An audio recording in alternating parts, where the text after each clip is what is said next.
Willkommen. Micha hat eine Frage. Lieber Dirk, wie kann es einen Seinswillen geben, wenn die Quelle nicht entscheiden kann, was aus ihr fließt? Es fließt ja alles, was ist, aus ihr. Da die Quelle vor allem ist, gibt es dort noch keinen Raum und keine Zeit. Beides erscheint erst im Bewusstsein. Wo oder wann entsteht da der Seinswille? Manchmal taucht eine Frage auf, die erstmal ganz logisch klingt und dann plötzlich etwas Tieferes berührt. Eine dieser Fragen lautet: Wenn die Quelle von allem jenseits von Raum, Zeit und Entscheidung steht, wie kann es dann so etwas wie einen Seinswillen überhaupt geben? Viele spüren dabei sofort eine innere Spannung. Wenn alles einfach aus der Quelle hervorgeht, wozu braucht es dann noch einen Willen? Und wenn es einen Willen gäbe, müsste es dann auch jemand geben, der entscheidet? Diese Irritation ist berechtigt, weil hier zwei Ebenen miteinander vermischt werden. Und das soll heute mal ein bisschen durchleuchtet werden. Auf der Ebene der Quelle gibt es keine Wahl. Dort gibt es kein Vorher und kein Nachher. Auch ein handelndes Subjekt, wie wir es kennen, existiert dort nicht. Die Quelle ist vollständige Gegenwärtigkeit. Sie steht jenseits von Bewegung und Stillstand. Sie ist einfach das, was ist.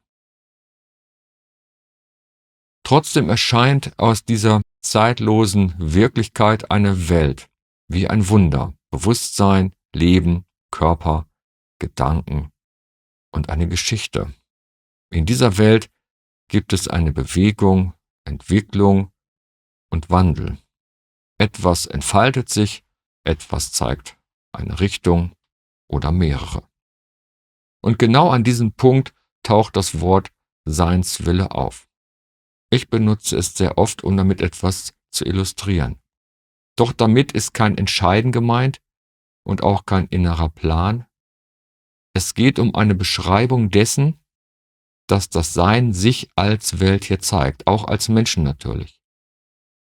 Und wenn man genauer hinsieht, wird schnell klar, dass Bewegung keinen Entscheider braucht. Ein Fluss fließt, ein Samen wächst, ein Herz schlägt. All das geschieht ohne einen inneren Befehl oder Befehlshaber. Diese Dynamik existiert, weil sie ein Ausdruck dessen ist, was lebt. Gemeint ist die innere Tendenz des Seins, sich zu zeigen, als alles, als Form, als Erfahrung und als Bewusstsein. Und dabei geht es nicht um einen psychologischen Willen und auch nicht um eine Motivation und auch nicht um irgendeine Absicht im menschlichen Sinn. Gemeint ist hier die Weise, wie das Zeitlose als Zeit erscheint. Hier beginnen Raum und Zeit. Hier entsteht Geschichte. Hier taucht das Gefühl von Richtung auf. Und jetzt kommt ein Punkt, der oft übersehen wird. Wenn das persönliche Ich durchschaut wird, was ja der Zweck der ganzen Übung hier ist, verschwindet das Wollen nicht. Was verschwindet, ist nur die Idee, jemand würde es besitzen. Das Erleben von Ich will etwas bleibt jedoch bestehen. Du willst aufstehen, du willst etwas sagen, du willst vielleicht etwas schreiben. Dieses Wollen ist vollkommen real. Was nicht real ist die Annahme, es gehöre einem getrennten inneren Akteur. Das ist ja die Illusion der Trennung. Das Wollen erscheint im Menschen, in der Menschenform, es wird gedacht, gefühlt und verkörpert. Doch sein Ursprung liegt nicht in einer Person, das gilt es wirklich zu erkennen. Es ist das Sein selbst, das sich in dieser Form als Impuls zeigt, als diese Form, und das bist du selbst. Du kannst dieses Wollen nicht machen, du kannst es aber auch nicht abstellen. Es erscheint von selbst, genauso wie Gedanken erscheinen. Dass du gerade zuhörst oder liest, ist bereits ein Ausdruck davon. Auch wenn du vielleicht denkst, du würdest vielleicht lieber einen Kaffee trinken. In der Tiefe wird nichts entschieden und trotzdem ist hier Wollen da. Beides gehört zur selben Wirklichkeit.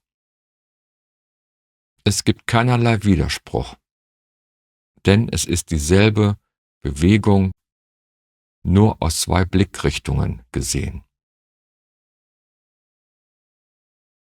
Der Irrtum entsteht, wenn man glaubt, der Wille müsse entweder einer Person gehören oder gar nicht existieren.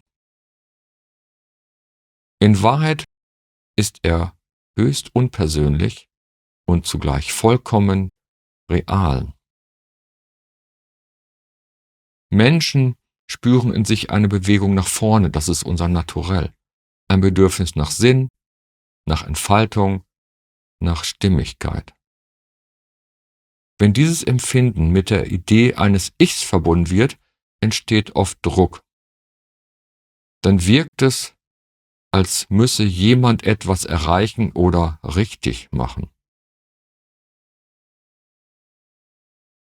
Wenn diese Verknüpfung sich löst, bleibt die Bewegung, doch der innere Kampf fällt weg. Dann zeigt sich etwas sehr Einfaches. Das Leben lebt sich, Bewusstsein erkennt sich, Form entfaltet sich. Und das geschieht ohne einen inneren persönlichen Regisseur. Im Alltag kannst du das spüren. Dein Leben führt dich. Nicht durch Zwang und nicht durch äußeren Druck, sondern durch eine innere Stimmigkeit. Man könnte das auch Intuition nennen oder andere sprechen von Sinn. Hier ist es einfach der Ausdruck des Seins als Mensch. Ein weiterer Irrtum besteht darin, diesen Ausdruck als eine persönliche Last zu tragen. Dann entsteht das Gefühl sehr schnell, nicht zu genügen oder zu scheitern. Doch in Wahrheit ist alles, was durch dich geschieht, Teil derselben Bewegung, aus der alles hervorgeht. Der Seinswille ist kein Befehl, er ist die Dynamik des Erscheinens selbst.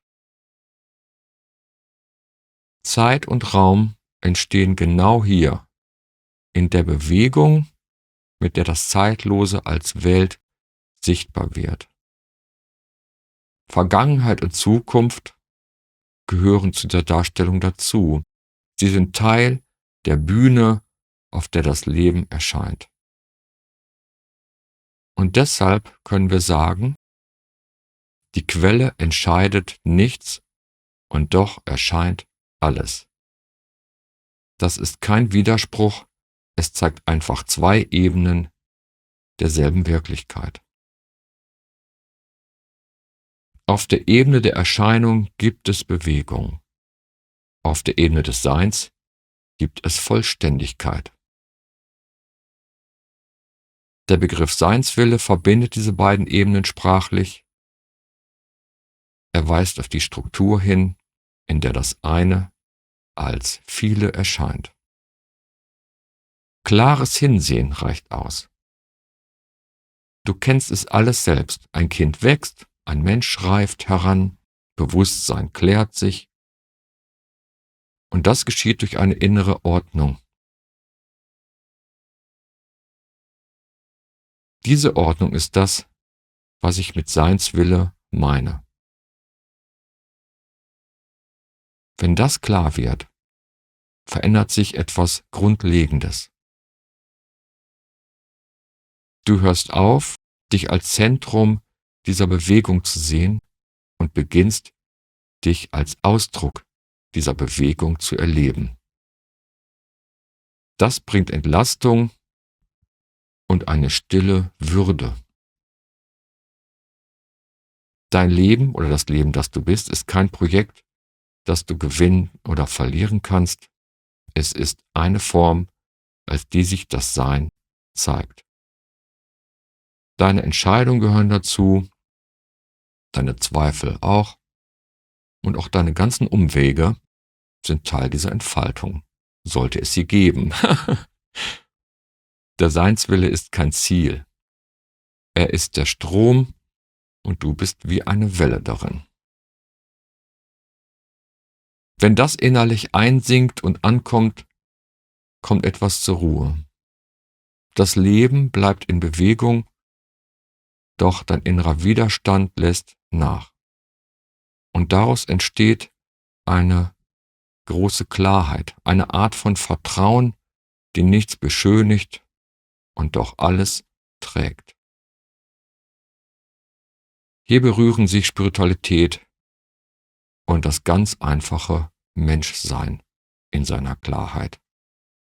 Beide zeigen auf dieselbe Wirklichkeit. Ein Leben, das sich selbst lebt. Und darin liegt eine ganz tiefe Freiheit. Deine Freiheit. Danke fürs Zuhören.